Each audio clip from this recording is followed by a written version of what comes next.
Mystère à la Tour Eiffel is a made-for-TV romp through 19th century Paris as Louise, the daughter of one of the architects of the Eiffel Tower, finds herself caught up in a murder mystery when she becomes the prime suspect in a murder, and along the way she finds herself falling for a mysterious magician's assistant. The iconic Eiffel Tower has just been completed. When one of the architects of the tower, Monsieur Legendre, is murdered in the elevator on inauguration day with only his wife Charlotte inside, an investigation is unleashed to find the killer. While the police is convinced it's his wife, Louise doesn't think so. Vous vous trompez. Ça peut pas être elle. Elle était seule dans l'ascenseur avec son mari. Ils se disputaient. Elle l'a tué avec ses ciseaux. Especially when the engineer Monsieur Murat, who designed the elevator, who is also the man who has proposed marriage to her and to whom she cannot, for whatever gay reason, answer yes to, says that a certain Monsieur Jussac had threatened the Eiffel Tower team. She finds this out on an evening out with Monsieur Murat, where she is taken to a magic show. There she lays eyes on the assistant Henriette, and she is immediately taken with her, and when she is introduced to her backstage after the show, finds herself falling over her words, which Henriette certainly notices. Je vais y aller. Votre mari vous attend? Ah, Grégoire? Ah non, c'est pas du tout mon... Non, c'est... En fait, c'est mon père qui me l'a présenté parce que je suis divorcée et... Bref. Bref, c'est pas ton mari. C'est ça. When later that night she wakes up to find her own father dead, and with the police's suspicion turning towards her when her prints are found on the murder weapon, she finds herself being pulled deeper and deeper into the mystery of who is doing this and why. Unsure of what to do, she turns to Henriette for help. Je crois que la police me recherche. C'est comme un piège qui se referme sur moi, j'y comprends plus rien. Je voulais pas vous mêler à tout ça, mais j'ai nulle part où aller. And they pair up to try and unravel the truth. To set expectations, this is not a film that falls into what many of us consider French cinema. It's a modest venture and has a script that has elements to it that make it feel almost fanfic-esque, which, by the way, is not a criticism, just to point out that what is being depicted doesn't feel particularly accurate to the era in the way that Bridgerton isn't. Or at least what I think I know of the era, because what do I know? Perhaps Charlotte's very public argument with her husband about his floozy on the side could have happened, and perhaps Louise being very vocal about her rights to divorce when she is talking to her father is too. It's this fighting feminist streak which gives Louise the backbone that drives her through the story, because she is not content to sit back and watch her friend, Charlotte, go down for a murder she didn't commit, and she certainly will not sit back and let herself be committed to the insane asylum for the death of her father. While Monsieur Jussac appears the obvious culprit for the murder, this is soon dispelled, and as the story unravels, there are a couple of twists that make it an enjoyable watch. The ultimate one being perhaps somewhat fantastical, and I'll discuss that a bit more in the spoiler section, and it's one that you probably won't anticipate, which I thought made it an overall satisfying whodunit. This movie appears to be the French response to the classic BBC miniseries Fingersmith, adapted from the novel of the same name by Sarah Waters, which I reviewed a decent while back. I have a link to that in the title cards. This is set in a similar time period.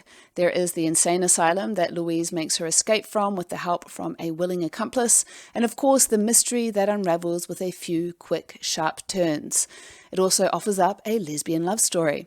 As to whether it offers up a happy ending for the ladies, I'll offer up that information at the start of the spoiler section should you care to know up front. Where it differs is that Mystère à la Tour Eiffel offers a world that, despite the murders taking place and the abject horrors of an insane asylum that uses shock therapy as part of its treatment regime, feels warmer and rosier in its outlook.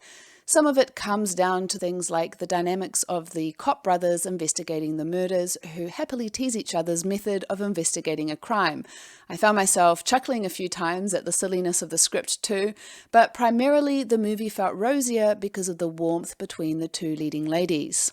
The romance between Louise and Henriette felt a bit rushed, I will say that, and I think it would have benefited from just a bit more screen time to more evenly develop their relationship. But having said that, it was still very enjoyable.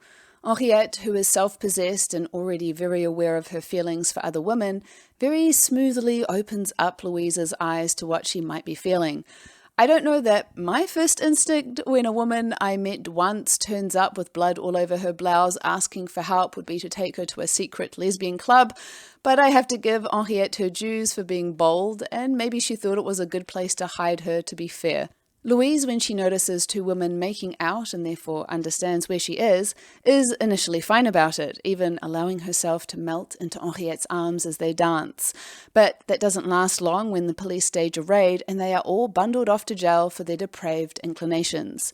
This has Louise claiming that she's not like Henriette. It doesn't stop Louise, however, from accepting Henriette's help as the mystery deepens, and it was lovely to see them working side by side to crack the case. Their feelings ultimately lead to them sharing a kiss, and almost more before Henriette puts a stop to it. Attends, c'est pas ce que tu voulais. Mais est-ce que c'est vraiment ce que toi tu veux? Qu'est-ce qui se passera si un médecin te dit que tu dois encore avoir honte de moi? Je t'aime. Mais je veux plus qu'une nuit, Louise. Tout ça, c'est nouveau pour moi. Henriette declaring her love felt like it was a little bit out of nowhere. I personally would have preferred for it to be a little bit more earned. So, onto the spoilers. I promised to tell you if, like Fingersmith, it had a happy ending. Indeed, the film provides the ladies with a happy ending where their feelings for each other outweigh all the external machinations that bring them together that could easily have pulled them apart as well. Although, I don't know if it's just me, but the final dash to the departing stagecoach where Louise leaves everything behind felt very impractical. She's been absolved of wrongdoings, has exhibited her artwork to much acclaim, and yet she's running off with Henriette to who knows where for who knows what reason without so much as a suitcase. I do appreciate what they were saying with this grand last minute dash, the equivalent of the rush to the airport of the modern day. It just didn't quite gel for me or make sense, but these are small quibbles only. The key point here is that the ladies ride off together. Okay, into the real spoilery territory here. The fact that the ladies rode off together is something of a surprise. We find out that the magician is involved, which is the first twist, but the second twist is that he's just the lackey to the real mastermind, none other than Monsieur Murat, Louise's supposed admirer. He wanted revenge for his father that was killed while working for all of these dead men, and they were working for Monsieur Eiffel, after which the Eiffel Tower is named. There is then a third twist when we find out that Charlotte did kill her husband and Louise killed her father and Monsieur Jussac, except they remember nothing of it because they had been hypnotized by a certain magician. Henriette had been hypnotized to perform the final killing of Monsieur Eiffel, but thankfully the police brothers had gathered enough evidence to believe Louise when she told them what she had uncovered. If that is not fantastical enough, in a somewhat even more fantastical twist, Charlotte and Louise are acquitted for the killing and Henriette acquitted for her attempted murder, which means the court recognizes hypnosis as valid. Seems a little far-fetched. Not to mention that Louise actually killed Monsieur Murat while very much lucid, and I'm guessing that was also known by the court, but they just let her go. I'm by no means complaining, and it gives the film a parallel universe vibe where women have a bit more freedom, racism is not a salient issue, homophobia is, well, I mean, it's still frowned upon, but it won't end you up in an insane asylum either. If they want to rewrite history to make it less crappy than it probably was and have gays end up together, I am all for it. Hence my fanfic-esque comment from earlier.